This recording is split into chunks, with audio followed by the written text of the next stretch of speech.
لو يوم سافرت هعمل ايه الأول؟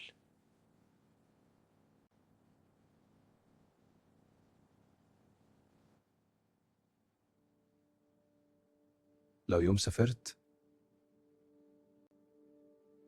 هبدأ من اسطنبول واشوف العالم كله. لو يوم سافرت هبدأ من اسطنبول اشوف المدينة القديمة، ومن هناك العالم كله هيبقى قدامي. بابا، انا فكرت اسافر اشتغل بره فترة، تسيب شغل مضمون عشان حلم. مش حلم يا بابا، ده فرصة.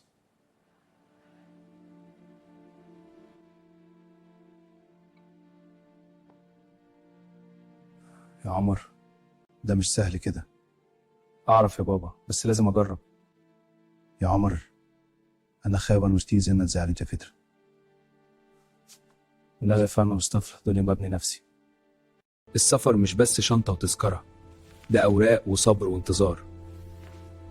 الرقم 25. سفر مش بس شنطة وتذكرة، ده أوراق وصبر وانتظار. السلام عليكم، أنا جبت كل الأوراق المطلوبة.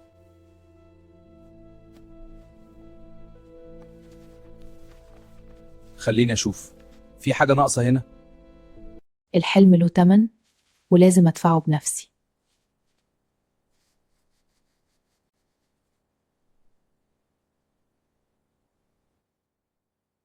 الحلم له تمن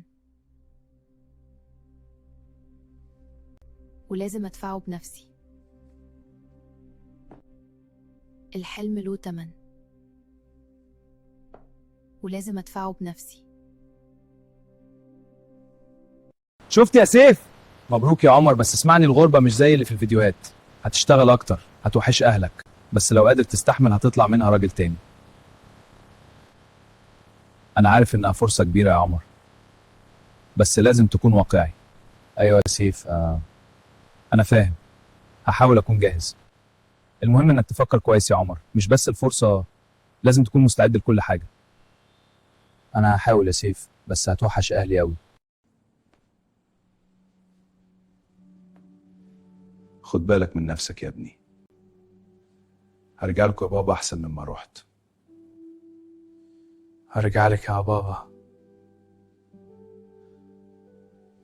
إن شاء الله يا ولدي. ربنا يحفظك ويرجعك سالم. هرجع لكم يا بابا أحسن مما رحت. إن شاء الله يا ولدي، ربنا يحفظك ويرجعك سالم. اتصل بينا كل يوم وما تنساش مين انت. معرفش اقول لكم ايه غير شكرا.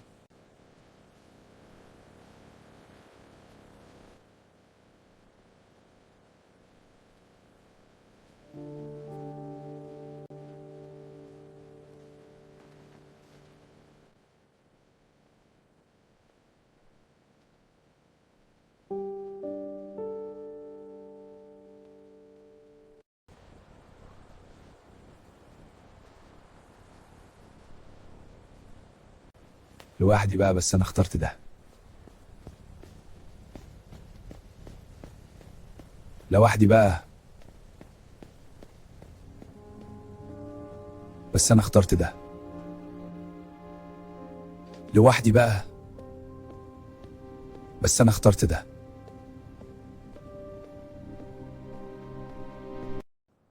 وحشتيني يا ماما، وحشني صوت الشارع حتى.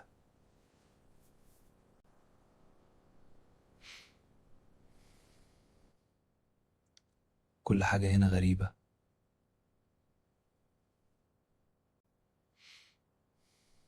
مش زي البيت خالص. بحاول اقاوم يا ماما، بس الوحدة دي بتقتلني. انا مش عارف اعيش كده تاني. مفيش حاجة سهلة، بس كل يوم بقرب خطوة.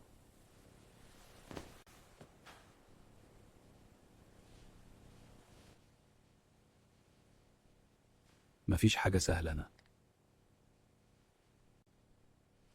بس كل يوم بقرب خطوة. مفيش حاجة سهلة، بس كل يوم بقرب خطوة. الحمد لله يا أبي، المسؤوليات هنا بتزيد، بس أنا بتعلم كتير والمدخرات بتتحسن. أنت كبرت يا عم، صوتك اتغير.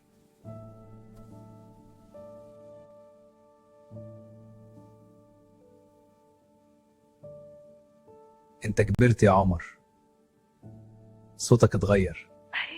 أنا فخور بيك يا أبي، وبتفتكر كل حاجة علمتها لي. وانا فخور بيك اكتر يا عمر، ربنا يحفظك ويوفقك. كل اللي تعبت فيه كان يستاهل.